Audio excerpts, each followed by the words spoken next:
7 orang wanita dengan wajah yang sama persis sedang makan. Mereka adalah kembar 7, tapi mereka bertujuh hanya bisa menggunakan satu identitas. Di tahun 2073, terjadi mutasi pada gen manusia.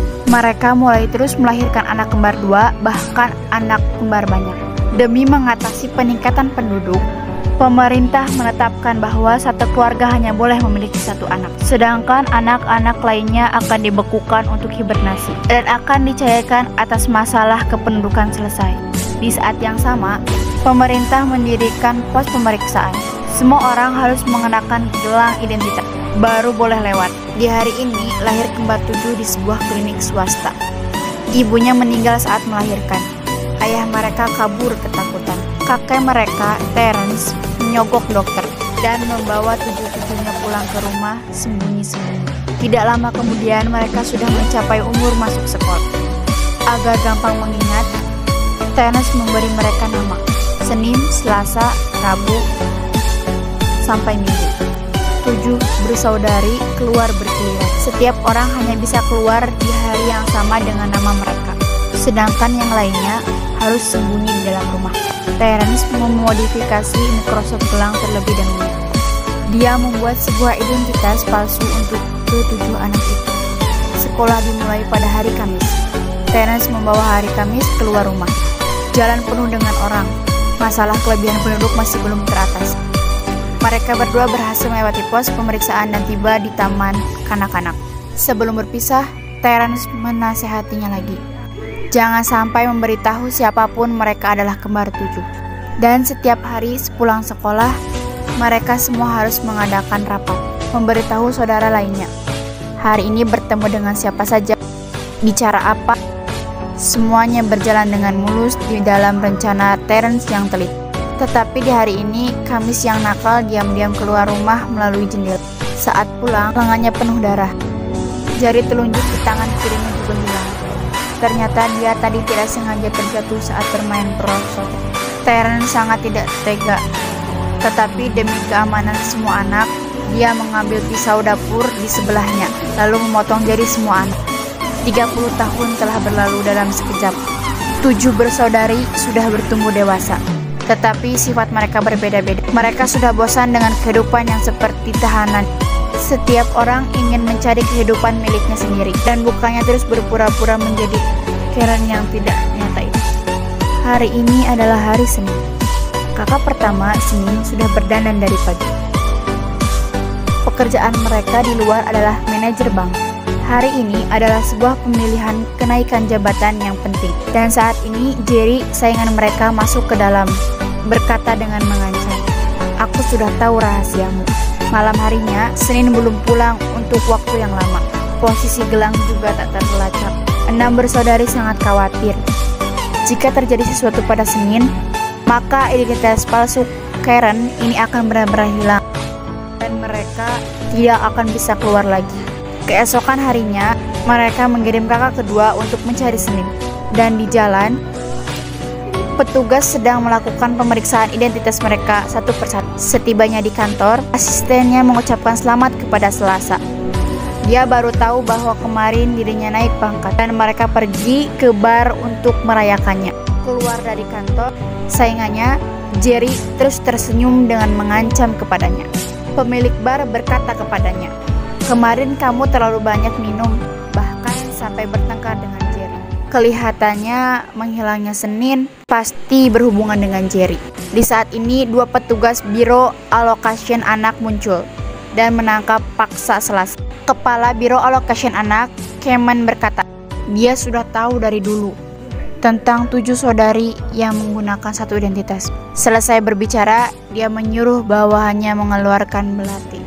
Tidak lama kemudian, 3 orang pembunuh misterius muncul di depan rumah 7 bersaudari. Untungnya gerbangnya memiliki sistem sensor mata. Tetapi tak disangka si pembunuh mengeluarkan sebuah bola mata dan langsung membuka kuncinya. Mereka segera ditemukan. Kamis menyerbu dan memukul pingsan seorang pembunuh. 4 saudari lainnya juga bergegas maju. Setelah pertempuran yang sengit, 3 orang pembunuh gugur, tapi Minggu tertusuk pisau dan mati. Jumat menemukan bola mata yang digunakan untuk membuka pintu. Setelah memindai mengetahui itu milik Selasa, sekarang dari 7 bersaudari hanya tersisa 4 orang. Sabtu mengusulkan untuk kabur bersama, tetapi Kamis tidak setuju karena di mana-mana ada pos pemeriksaan. Jika keluar bersama, pasti akan tertangkap hanya dalam 1 menit. Rabu terpaksa keluar sendiri, melanjutkan mencari petunjuk. Dia langsung menemui saingan mereka, Jerry. Tidak disangka, dia tidak mengetahui hal tentang mereka adalah 7 bersaudari. Yang dia tahu adalah Senin menggelapkan sejumlah uang dan menyogok orang yang paling harus mereka hindari. Cayman, kepala Biro Alokasi Anak, atau jangan-jangan Seninlah yang membocorkan identitas mereka semua. Di saat ini, Jerry tiba-tiba ditembak. Pembunuh mulai mengejar kembali. Rabu naik ke loteng, ingin kabur dari atap gedung. Melihat jurang yang begitu dalam di bawahnya, dia menyiapkan hati, lalu berlari menuju ke seberang. Tapi saat dia terbang di udara, muncul petugas Biro Alokasi Anak dari atap gedung seberang. Melihat Rabu dibunuh di depan mereka, ketiga saudari di belakang layar sedih dan ketakutan. Di saat ini terdengar ketukan dari pintu. Seorang petugas Biro Alokasi Anak itu memberanikan diri membuka pintu. Tapi orang itu malah terlihat sangat mesra dengannya. Dia bernama Adrian dan salah satu dari 7 bersaudari diam-diam berkencan dengannya. Demi mengetahui siapa itu sebenarnya, akhirnya Sabtu mengikuti arus dan pulang bersama Adrian ke rumahnya. Kemudian diam-diam menghubungkan gelang identitasnya. Jumat yang berada di rumah mengambil kesempatan untuk meretas sistem pemantauan Biro Alokasi Anak. Mereka menemukan Senin yang dikurung di salah satu. Sebelum pergi, Adrian berkata, "Aku ingin setiap hari bertemu denganmu, dan bukan hanya di hari Senin." Ternyata Seninlah yang berkencan dengannya. Di saat ini muncul beberapa pembunuh. Sabtu belum selesai berkata-kata langsung ditembak mati. Di saat yang sama, 2 bom asap ditembakkan ke dalam rumah. Petugas Biro Alokasi Anak menyerbu. Keduanya segera melarikan diri dari jalan rahasia. Tetapi baru sampai setengah jalan, Jumat tiba-tiba terbalik. Dia mengirim semua dokumen ke gelang Kamis, lalu membuka gas dan bunuh diri bersama orang-orang jahat ini. Karena selama 3 hari ini terjadi perubahan besar, sudah membuat hatinya gundah. Kamis mengira Adrian yang membocorkan rahasia ini, tetapi Adrian tidak tahu sama sekali bahwa mereka adalah kembar 7. Mengetahui bahwa Senin dikurung, mereka berdua segera bekerja sama. Dia berpura-pura menjadi mayat yang mau dibuang, menyelinap ke kantor Biro Alokasi Anak.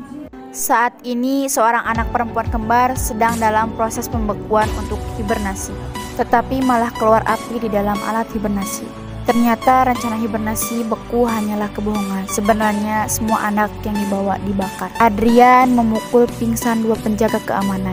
Begitu mereka sampai ke ruang kurungan, baru menyadari yang dikurung bukanlah Senin, tetapi Selasa. Di saat yang sama, Senin mencapai kesepakatan bersama dengan Cayman di kantornya. Dia menggelapkan dana untuk mendukung pemilihan Cayman, sedangkan Cayman akan membantunya memusnahkan saudari-saudarinya, membuatnya menjadi Karen satu-satunya. Kamis meminta Selasa melepaskan rambut palsunya, lalu dia sendiri berdandan menjadi Karen.